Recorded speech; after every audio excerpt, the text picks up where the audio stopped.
These artists became massive superstars after leaving their record label and taking their destiny into their own hands. Welcome to the Story Vault, where we make documentaries on superstars and things we're into. I don't know how I feel. I feel nervous. I feel blessed. I feel happy. Like I'm excited. Like this is like the biggest day of my life. And I owe this all to this man right here, man.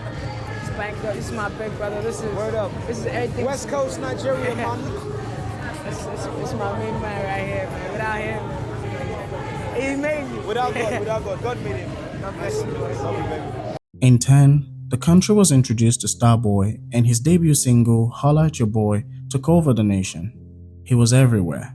Girls loved him, and guys wanted to be him. I love you so much. I love you. Your music, everything. Oh my gosh. He's mine. No, it's mine. You see, Wizkid was signed to EME on a 5-album deal, but the profit split was 50, 25, 25.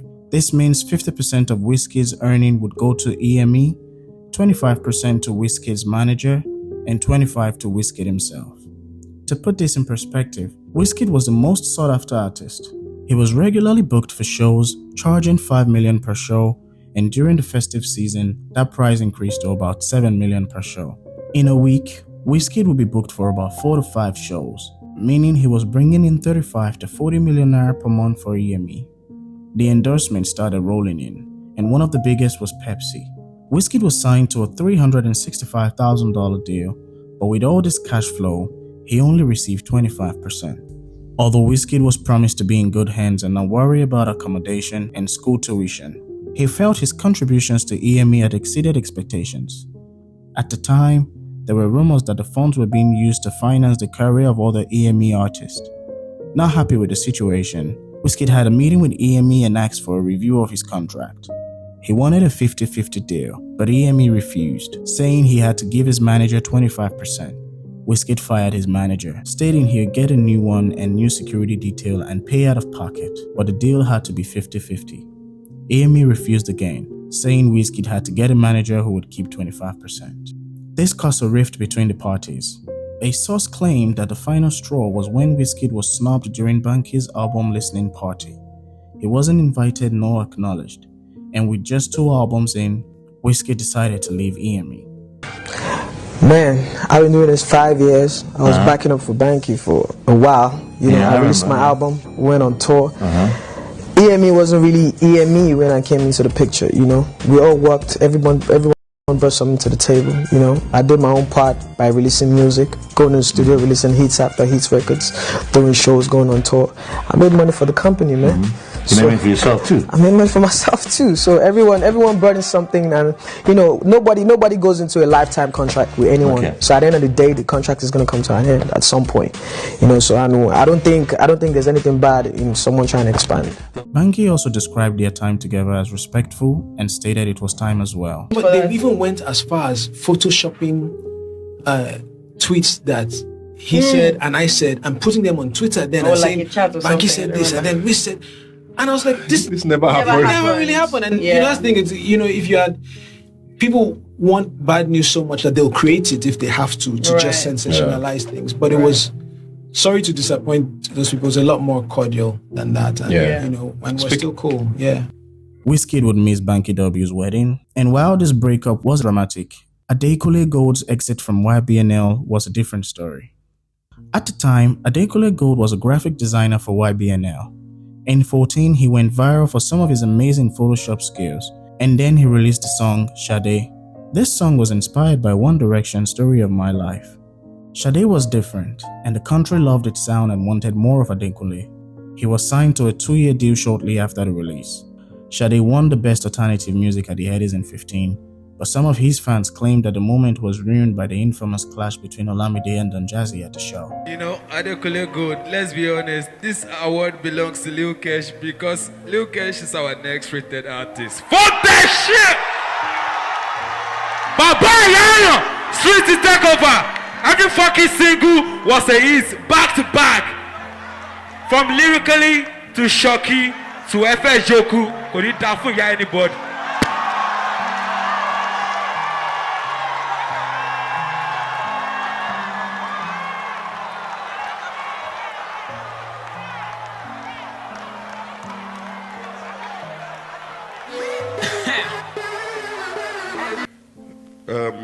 Egbon Olamide, if you want the car, come and collect it.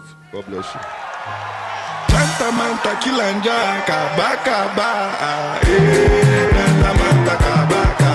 Adekunle didn't let that stop him. It was your moment that was sort of eaten into. I don't Do know why you feel people bad think, about that? I don't know why people think that it stole my moment. No, because I finished my speech just fine. Yeah. When I went on stage, I said I dedicated my award to God, YBNN, and Kesh. I said that. I started that. I said it myself, because of course we thought he was going to win. And Kesh, this is for you. And Olamide took the mic and said the same thing too, although, and then the drama started. He maintained a good relationship with Olamide, and when his deal was up, he decided to take control of his destiny. When asked in an interview how being in control feels, Adekunle replied, "I am still very grateful to Olamide. I am not officially with Olamide, but I am still with him. When I was officially with him, he gave us a free hand to work and relate. Whatever we needed was readily provided for us. He helped us with funds and interviews.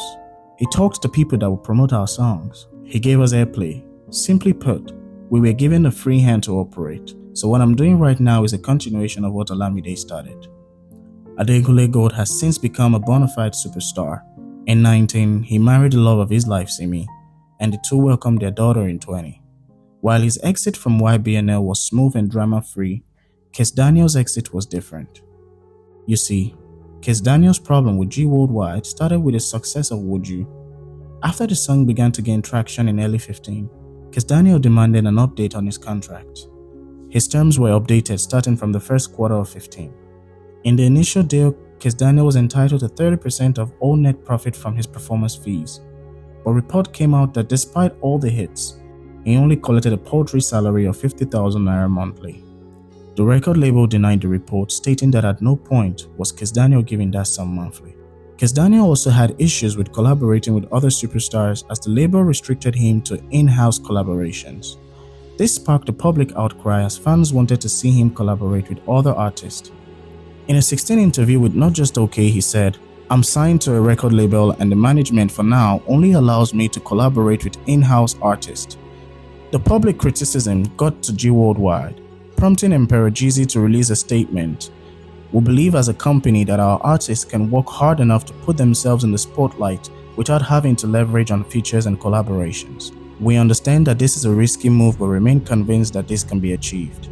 After much back and forth with G-Worldwide, Kizz Daniel exited the label and changed his name from Kizz to Kiss.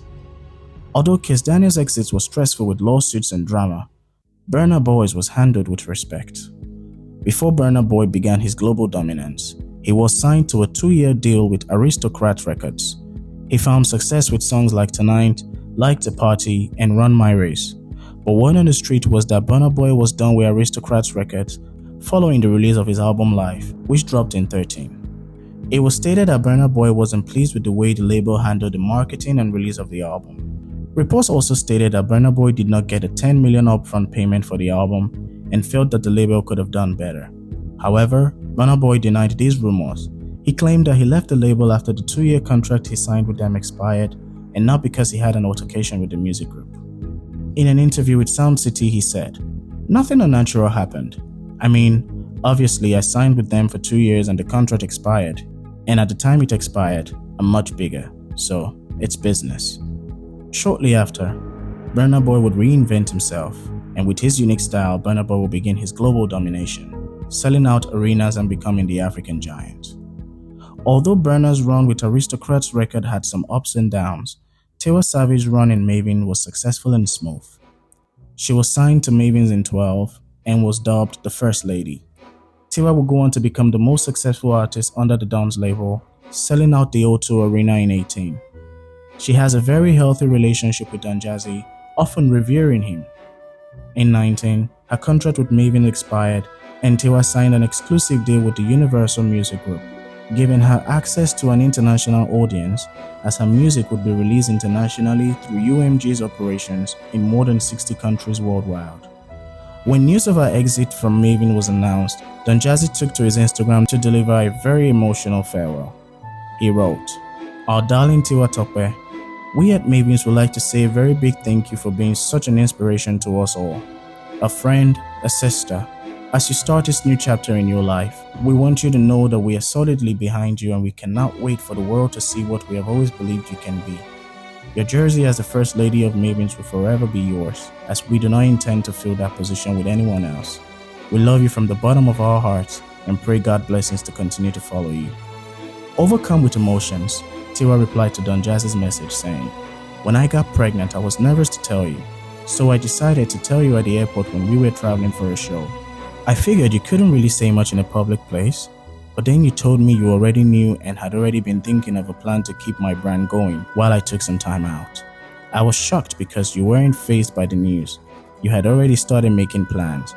I recorded the Red album while I was heavy and I would fall asleep during sessions.